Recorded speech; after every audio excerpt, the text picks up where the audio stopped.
Hey guys, it's Jenny Merriman again. I'm back. I'm so excited. Thank you all for turning in to our first episode that we lovingly titled The Vision.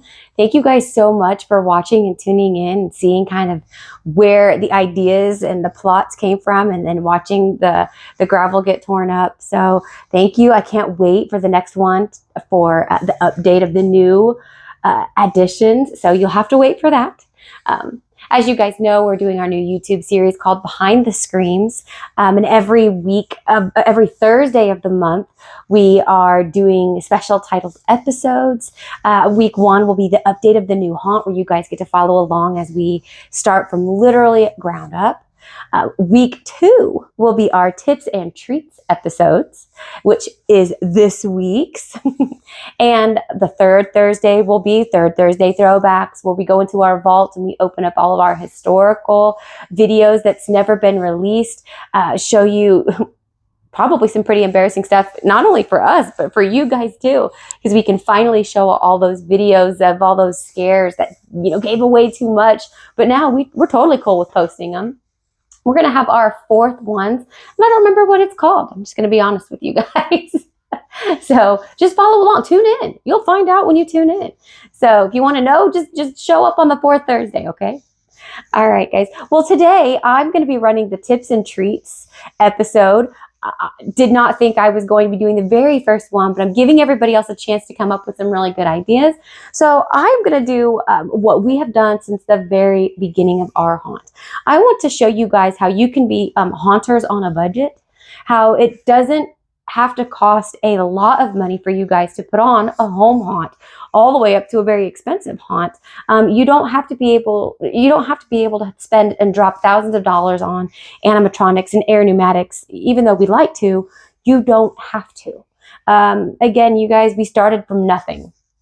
Okay, so everything that we have has been from learning how to do it, saving for it, or just being very clever with our money. So what is this big reveal that I'm going to talk about? It is my family's absolute favorite thing to do, and we call it Haunttiquing. What is Haunttiquing? Well, some might say it's just antiquing, but with a purpose, okay? And we absolutely love Haunttiquing. There's never been a family vacation that we went on we didn't go Haunttiquing. Whether we had the room in the car or not, we went Haunttiquing. It doesn't actually need to be at an antique mall. You can Hauntique anywhere. A thrift store, a garage sale, Facebook Marketplace.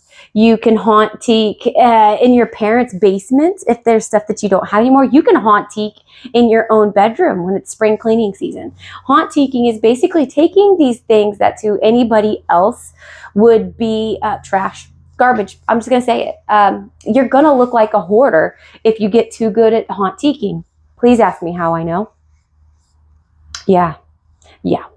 You can find some random stuff. Sometimes you just have to be able to use your imagination. So as you can see on the table, I have a bunch of different items that legitimately came from Hauntiquing. Now, some of them might even be crafts that I had a need and I saw it somewhere and it was like $200, and I'm like, we're not spending $200 on that. So we just figured out a craftier way to make it ourselves.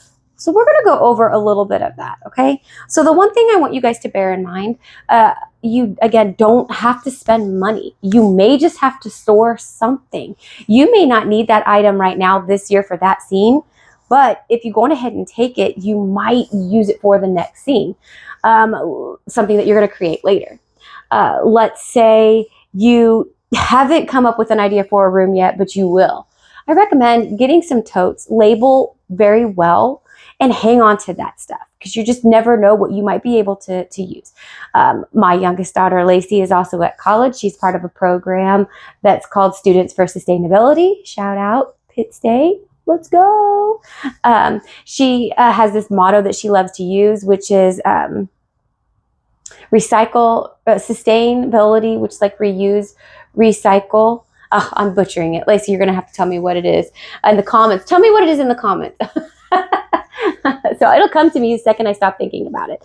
But really, truly, haunt decoring is the ultimate sustainability.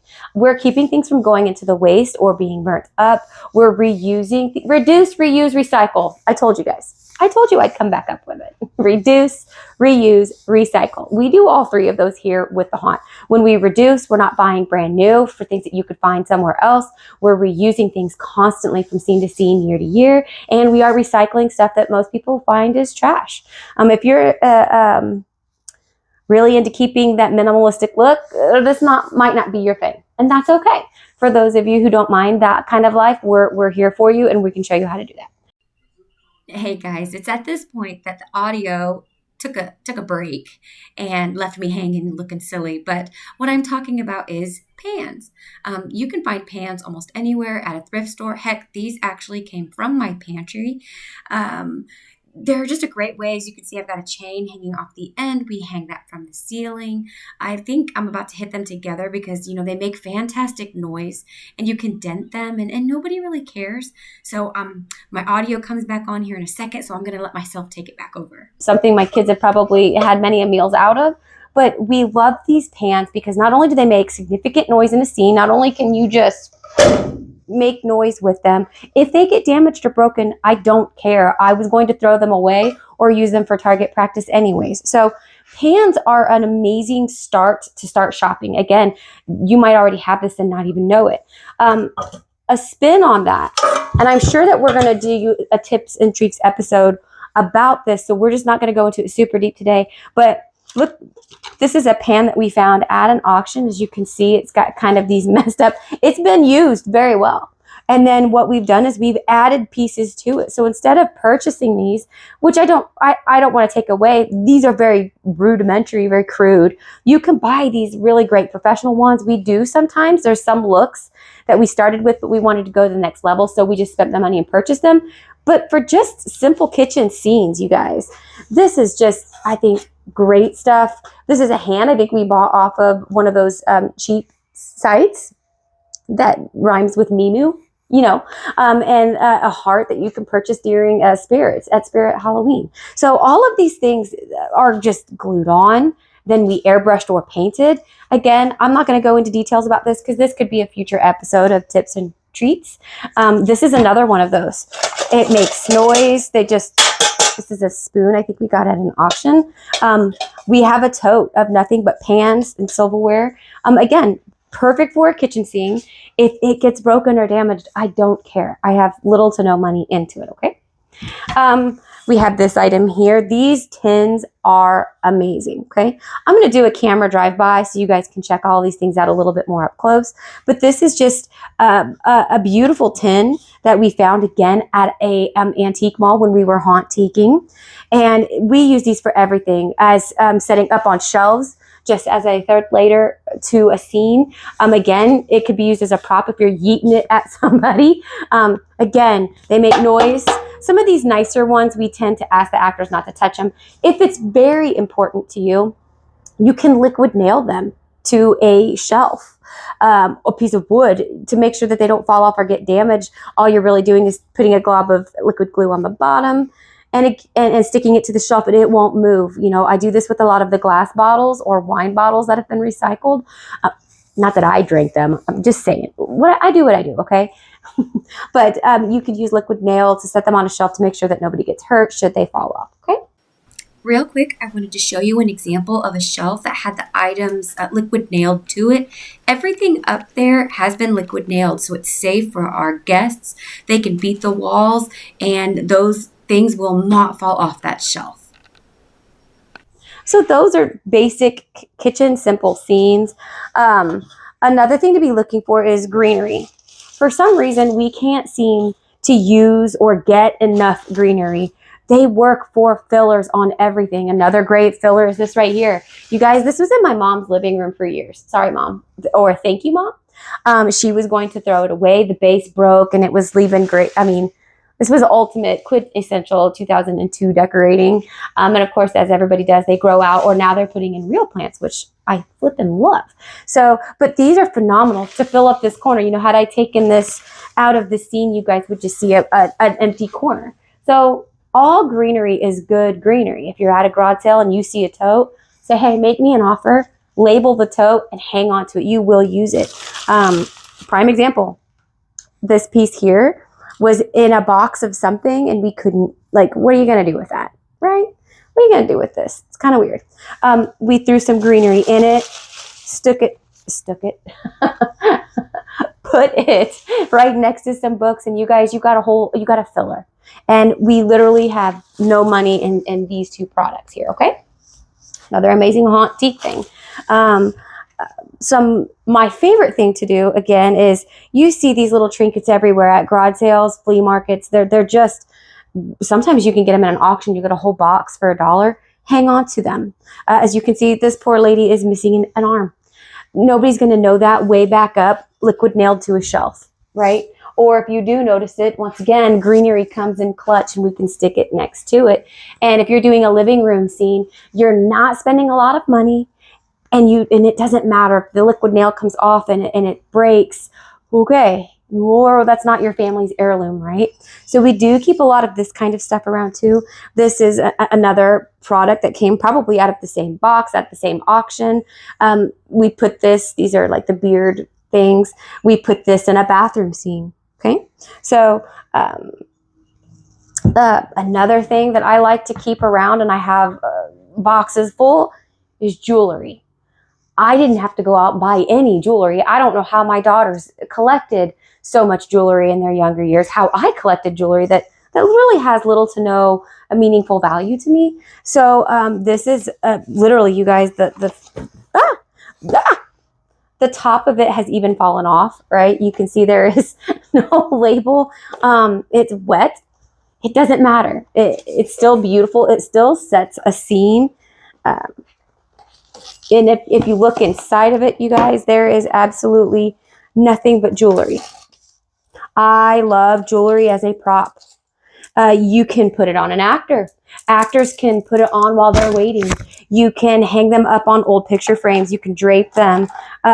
Jewelry is so versatile. You can put it in a box. Like we have another one of these little things that we picked up, Haunttiquing. I think this was actually at a garage sale and it was thrown in the box because they just wanted to get rid of it. You can literally take anything and create an absolute beautiful scene. This is some old makeup that we had found at an estate sale, and it was just so unique, so compact.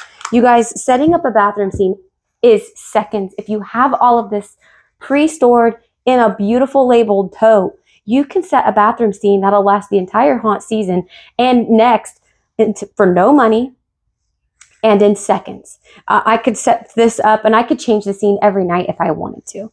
So again, you got to be patient. And I have no money in any of this. I literally think that I bought this for my daughter as a souvenir and she doesn't wear it anymore. So jewelry boxes, they're all versatile. Just shove that in there. Another great thing to always have on hand, to have a box full of, is books. Books are great. Any kind of book. You've got books that this poor cover has been ripped off, right? I don't care. I might need scenes where I want these thrown on the floor and used as flooring visualization. I can rip this up. This book, I think, was at a thrift store, or it was in a box of something getting ready to be thrown away. And I'll take those. I also like to take them and rip pages out of them, and you can put them on the wall. I think decoupage is what it's called. I had a scene that I did once. It was a serial killer's office.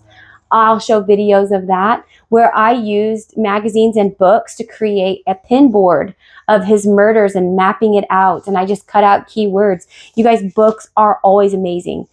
Almost every room in your house has a book. The kitchen has cookbooks. The office has books. The living room has books. You can use books as such a versatile way to create a stage. If you don't have books or the budget for books, or you can't find any books, look at these beautiful books here. I know, right? They're great. You guys, they're boxes. They are literally, this looks like an ice cream box on this side. And this is a next book. I don't even think we have this tablet anymore. All I did was cut fabric off of the fronts. And again, I'll zoom in on all of this. But I literally cut fabric, made these beautiful bookends. What we had was a shelf that would fall forward on people. It had a chain connected to the back, so it only had a range of so far. I didn't want to use real books because I didn't want the weight on the shelf. So we used these boxes, and I had a whole depth full. And as it fell forward, these boxes fell forward too. These books fell forward too. These have lasted, oh gosh, that room's been gone for almost 2 years. And I think the room existed for 3 or 4 before that. So these boxes are probably over 5 years old, and they have stood the test of time. And again, they're box books. Maybe we'll do a segment on how to create those. A simple, quick fix to draw the eye and fill the scene. No money. But I promise you the ice cream was delicious, okay? Again, reduce, reuse, recycle. And some things we did purchase. This box here, it came from Hobby Lobby. It is a beautiful box that's just, I mean, it set the scene for the office. Again, that was what we used it in. I have clippings from old books that made it look like I have an old, oh yeah, man, I'm good. You guys. A little square. Oh no, yeah, little squares that we folded up. You can drape. And then I've got some sewing stuff in here, a little sewing kit. All of these can be set up and labeled as a beautiful little visual. You know, if you're a bigger haunt, you're not going to want to use stuff like this unless you literally liquid nail it to your surface. Props have a tendency to walk away. Some of our customers, visitors love our stuff so much they want a memento, and things grow legs and they walk off. It happens. It happens. And you know what? Take it for a compliment. They had such a good time at your event. They want a memory. Okay, I'm not out anything, right?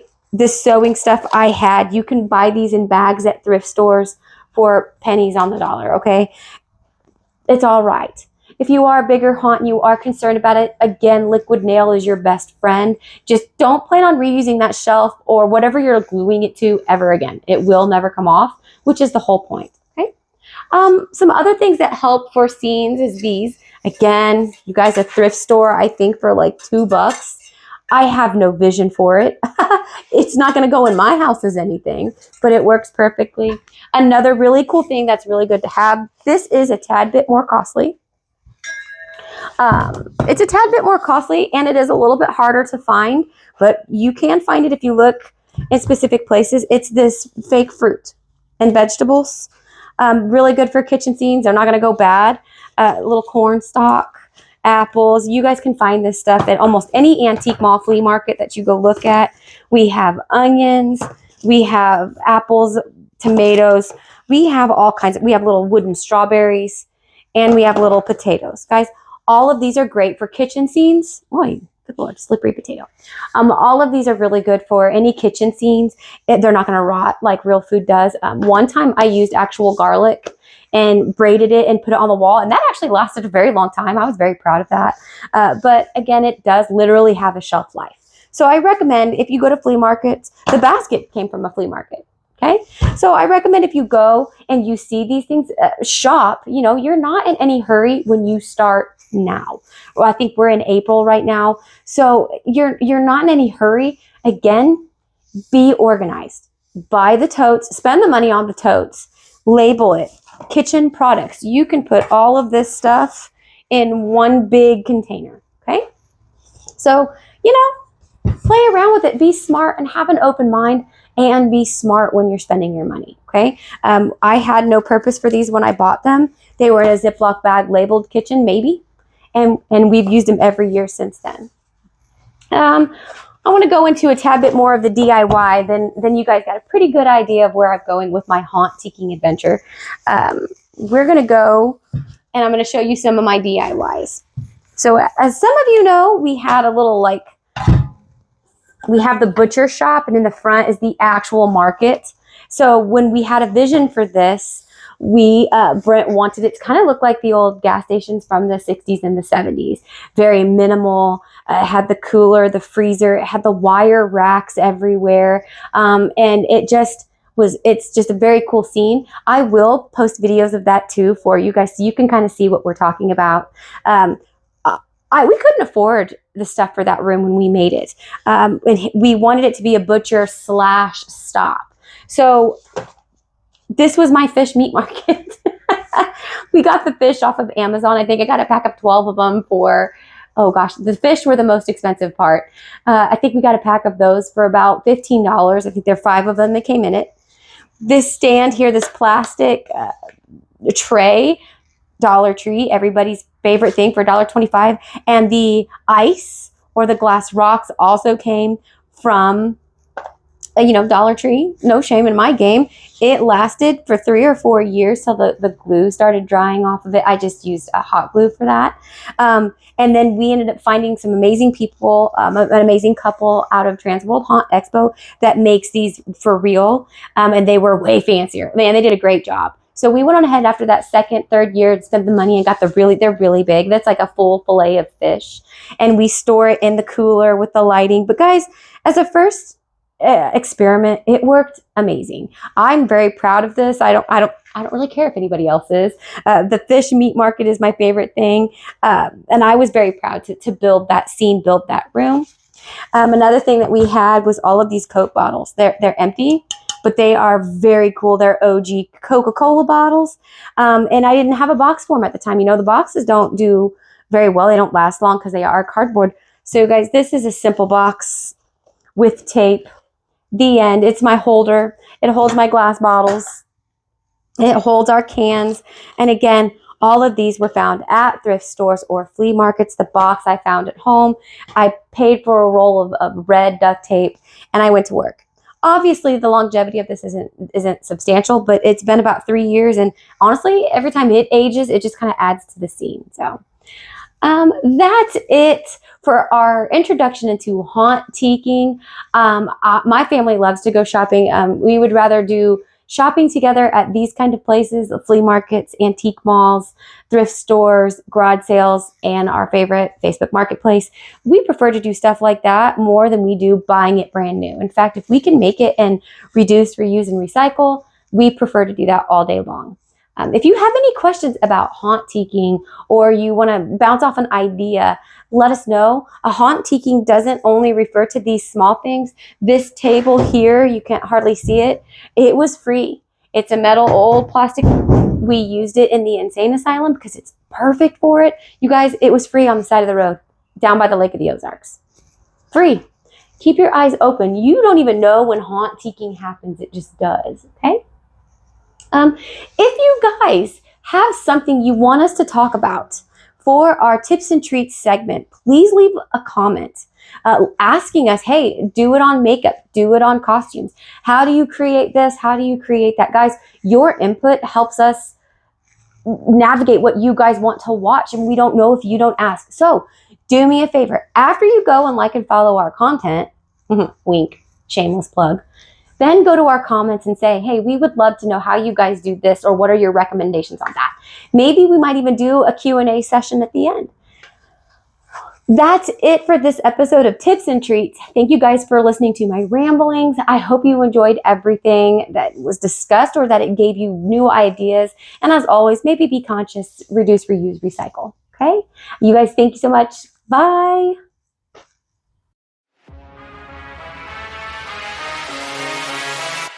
Level low.